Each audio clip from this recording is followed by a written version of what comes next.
Karnataka news beet follow ಮಾಡಿ, subscribe ಮಾಡಿ.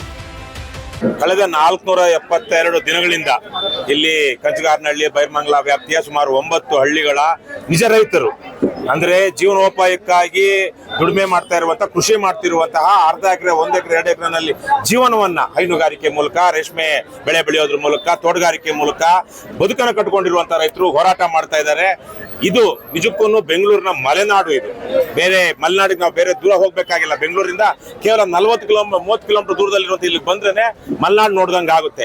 ಇಂತಹ ಒಂದು ಸಮೃದ್ಧವಾದ ಕೃಷಿ ಭೂಮಿಯನ್ನ ಬಂಜರು ಭೂಮಿ ಅಂತ ಹೇಳಿ ಇವತ್ತಿನ ದುರ್ಯೋಧನ ಮನಸ್ಥಿತಿಯ ಡಿ ಕೆ ಶಿವಕುಮಾರ್ ರಾಜ್ಯದ ಮುಖ್ಯಮಂತ್ರಿ ಇದನ್ನ ಇವರು ಭೂಸ್ವಾಧೀನ ಮಾಡಿಕೊಂಡು ದೊಡ್ಡ ಇನ್ನು 30 ಲಾಲ್ಬಾಗ್ಗಳಷ್ಟು ದೊಡ್ಡ ವಿಸ್ತೀರ್ಣದ ಜಾಗವನ್ನ ಭೂಸ್ವಾಧೀನ ಮಾಡಿಕೊಂಡು ಲೇಔಟ್ ಮಾಡ್ತೀವಿ ಅಂತ ಹೋಗ್ತಿರುವಂತಹದ್ದು ಅದು ಜನ ವಿರೋಧಿ ಆದದ್ದು, ರೈತ ವಿರೋಧಿ ಆದದ್ದು, ಪ್ರಕೃತಿ ವಿರೋಧಿ ಆದದ್ದು.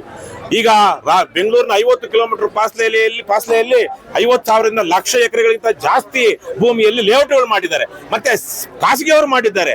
ಅವರು ಒಂದು ಕಡಿಮೆ ದುಡ್ಡಿನಲ್ಲಿ ಜನರಿಗೆ ಸೈಟ್ ಕೊಡುವಂತ ಕೆಲಸವನ್ನು ಅವ್ರು ಮಾಡ್ತಾ ಇದ್ದಾರೆ. ಆದ್ರೆ ಸರ್ಕಾರದ ಎಲ್ಲ ಯೋಜನೆಗಳು ಭ್ರಷ್ಟಾಚಾರದಿಂದ ತುಂಬಿವೆ. ಇವತ್ತು ನಮ್ಮದೇ ಊರಿನಲ್ಲಿ ಆನೇಕಲ್ ತಾಲೂಕಿನ ಸೂರ್ಯ ಸಿಟಿಯಲ್ಲಿ ಆಗಿರುವಂತಹ ಸಾವಿರಾರು ಸೈಟ್ಗಳು ಇವತ್ತು ಅಲ್ಲಿ ಕಳೆದ 20-25 ವರ್ಷದಿಂದ ಆಗಿದ್ರು ಬಹುತೇಕವಾಗಿ ಖಾಲಿ ಬಿದ್ದಿವೆ. ಅಂತದಲ್ಲಿ ಇವರು ಅದರ 2/3 4ರಷ್ಟು ದೊಡ್ಡದಾದ ಜಾಗದಲ್ಲಿ ಸೈಟ್ ಮಾಡ್ತೀವಿ ಅಂತ ಹೋಗುವಂತಹದ್ದು ಇದು ಕೇವಲ ಹಣದಾಹ ಇರುವಂತಹದ್ದು. ಮತ್ತೆ ಇಲ್ಲಿರುವಂತಹ ರೈತರನ್ನ ಒಕ್ಕಲೆಬ್ಬಿಸಿ ನಾಶ ಮಾಡುವಂತದ್ದು. ಡಿ ಕೆ ಶಿವಕುಮಾರ್ ಅವರು ಒಬ್ಬ ಶಾಸಕರಾಗಿದ್ರೇನೋ ಮಂತ್ರಿ ಆಗಿದ್ರೇನೋ ನಾವು ಕೇಳೋದು ಬೇಕಾಗಿರ್ಲಿಲ್ಲ. ಇವತ್ತು ಅವರು ಮುಖ್ಯಮಂತ್ರಿ. ಹೆಚ್ಚಿನ ಜವಾಬ್ದಾರಿಯಿಂದ, ಹೆಚ್ಚಿನ ಘನತೆಯಿಂದ, ಹೆಚ್ಚು ಜನಪರವಾಗಿ ಯೋಚನೆ ಮಾಡಬೇಕು. ಅದು ಅವರ ಜವಾಬ್ದಾರಿ. ಅವರು ಕೇವಲ ಕಾಂಗ್ರೆಸ್ ಪಕ್ಷದ ಅಥವಾ ಯಾವುದೋ ಪುಡಾರಿಗಳ ಮುಖ್ಯಮಂತ್ರಿ ಅಲ್ಲ. ಇಡೀ ರಾಜ್ಯದ 7.5 ಕೋಟಿ ಕನ್ನಡಿಗರ ಮುಖ್ಯಮಂತ್ರಿ ಆಗಿರುವಂತಹ ಡಿ ಕೆ ಶಿವಕುಮಾರ್ ಅವರು ಇವತ್ತು ಜವಾಬ್ದಾರಿಯಿಂದ ನಿರ್ವಹಿಸಬೇಕು. ಇದೇ ಸಂದರ್ಭದಲ್ಲಿ ಇದು ಕೇವಲ ಯಾರು ಕಾಂಗ್ರೆಸ್ ವಿರುದ್ಧವಾಗಿರುವಂತವರು, ಡಿ ಕೆ ಶಿವಕುಮಾರ್ ವಿರುದ್ಧವಾಗಿರುವಂತವರು ಮಾಡ್ತಿರುವಂತಹ ಹೋರಾಟ ಅಲ್ಲ. ಹಲವಾರು ರೈತ ಸಂಘಟನೆಗಳು ಬಂದಿದೆ, ಬೇರೆ ಬೇರೆ ದಲಿತ ಸಂಘಟನೆಗಳು ಬಂದಿದ್ದಾರೆ, ಬೇರೆ ಬೇರೆ ಪಕ್ಷದವರು. ನಾವು ಬಂದು ಹೋದ್ಮೇಲೆ ಒಂದ್ ಸ್ವಲ್ಪ ಬಿಜೆಪಿಯವರು ಬಂದಿದ್ದಾರೆ.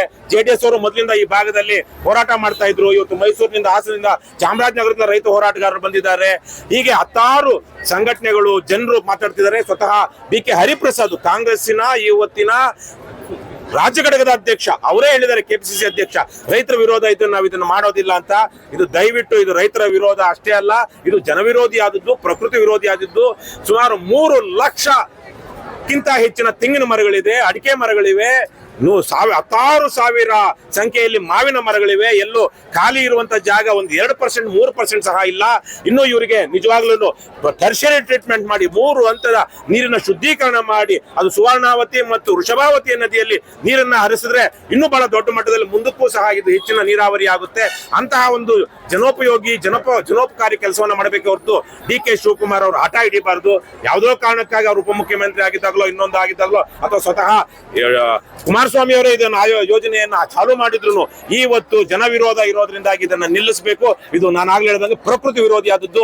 ಇದೇ ಸಂದರ್ಭದಲ್ಲಿ ನಾಳೆ ಇಲ್ಲಿ ಕುಮಾರಸ್ವಾಮಿ ಅವರು ಬರ್ತಾ ಇದ್ದಾರೆ. ಬರ್ಲಿ. ನನ್ನ ಪ್ರಕಾರ ಕುಮಾರಸ್ವಾಮಿ ಅವರು ಇನ್ನೊಂದು ಮಾಡಬೇಕಾಗಿತ್ತು, ನೇರವಾಗಿ ಅವರು ವಿಧಾನಸೌಧಕ್ಕೆ ಹೋಗ್ಬೇಕಾಗಿತ್ತು. 4 ಜನ ಕರ್ಕೊಂಡು ಹೋಗಿ ನಾನು ಡಿ ಕೆ ಶಿವಕುಮಾರ್ ಅವ್ರಿಗೆ ಏನ್ ಹೇಳ್ತೀನಿ ಅನ್ನೋದನ್ನ ಹೇಳಿ ಅವರು ವಿಧಾನಸೌಧಕ್ಕೆ ನಾಳೆ ಇಲ್ಲಿ ಬಂದಾಗ ಅಕಸ್ಮಾತ್ ಇಲ್ಲಿ ಡಿ ಕೆ ಶಿವಕುಮಾರ್ ಬರ್ಲಿಲ್ಲ ಅಂದ್ರೆ ಇವ್ರು ಅವ್ರನ್ನ ಅಲ್ಲಿ ಕರೆದಿದ್ರು, ಇವ್ರನ್ನ ಅಲ್ಲಿ ಕರೆದಿದ್ರು, ಇವರು ಅವ್ರನ್ನ ಇಲ್ಲಿ ಕರೀತಿದ್ದಾರೆ. ಅದ್ರ ಬದಲಿಗೆ ನಾಳೆ ಇಲ್ಲಿ ಸಭೆ ಆದ್ಮೇಲೆ ಸ್ವತಃ ಕುಮಾರಸ್ವಾಮಿ ಅವರು ವಿಧಾನಸೌಧಕ್ಕೆ ಹೋಗಿ ಕೈ ಮುಗಿದು, ನೋಡಪ್ಪ ಡಿ ಕೆ ಶಿವಕುಮಾರ್, ನಾನು ನೀನು ಒಂದು ಸಂದರ್ಭದಲ್ಲಿ ಜೋಡಿತನ ತರ ಇದ್ವಿ, ನಾನು ಹೋಗಿ ನೋಡಿ ಬಂದಿದ್ದೀನಿ, ನೀನು ಹೋಗಿ ನೋಡಿ ಬಂದಿದ್ದೀಯ. ಅಲ್ಲಿ ಬಂಜರು ಭೂಮಿ ಇಲ್ಲ, ಸಮೃದ್ಧವಾದ ಕೃಷಿ ಭೂಮಿ ಇದೆ, ರೈತರು ಬದುಕ್ತಾ ಇದ್ದಾರೆ.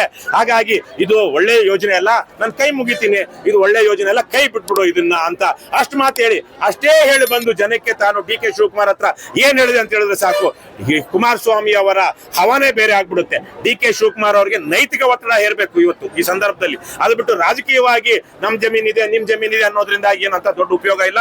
ಹಾಗಾಗಿ ನಾನು ಕುಮಾರಸ್ವಾಮಿ ಅವರು ಹೋಗ್ಬೇಕು, ಒಬ್ಬ ಜವಾಬ್ದಾರಿಯುತ ವಿರೋಧ ಪಕ್ಷದ ನಾಯಕರಾಗಿ ಹೋಗ್ಬರ್ಲಿ, ಏನು ಅವಮಾನ ಏನು ಇಲ್ಲ. ಡಿ ಕೆ ಶಿವಕುಮಾರ್ ಹತ್ರ ಹೋಗಿ ಏನು ಇಲ್ಲ, 10 ಸೆಂಟೆನ್ಸ್ ಕೈ ಮುಗಿದು, ನೀನ್ ಹೇಳ್ತಿರೋದ್ರಲ್ಲಿ ಸುಳ್ಳಿದೆ, ಬಂಜರು ಭೂಮಿ ಅಲ್ಲ, ಅಲ್ಲಿ ಯಾರು ರೈತರು ಕೊಡ್ಬೇಕು ಅಂತಿಲ್ಲ, ಅಕಸ್ಮಾತ್ ಕೊಡ್ಬೇಕು ಅಂತಿದ್ರು ಸಣ್ಣ ಪುಟ್ಟದಾಗ 200-300 ಎಕರೆನಲ್ಲೋ 4-5 ಕಡೆ ಬೇಕಾದ್ರೆ ಮಾಡಿ, ಮಿಕ್ಕದ ರೈತರನ್ನ ಬಲವಂತವಾಗಿ ಕದಿಬೇಡಿ, ಅವ್ರ ಹತ್ರ ಭೂ ಕಬಳಿಕೆ ಮಾಡಬೇಡಿ ಅನ್ನುವಂತ ಮಾತನ್ನ ಕುಮಾರಸ್ವಾಮಿ ಅವರು ಡಿ ಕೆ ಶಿವಕುಮಾರ್ ಹೇಳ್ಬೇಕು ಅಂತ ನಾನು ಕೇಳ್ಕೊಳ್ತೀನಿ. ಕರ್ನಾಟಕ ನ್ಯೂಸ್ ಬೀಟ್ ಫಾಲೋ ಮಾಡಿ, ಸಬ್ಸ್ಕ್ರೈಬ್ ಮಾಡಿ.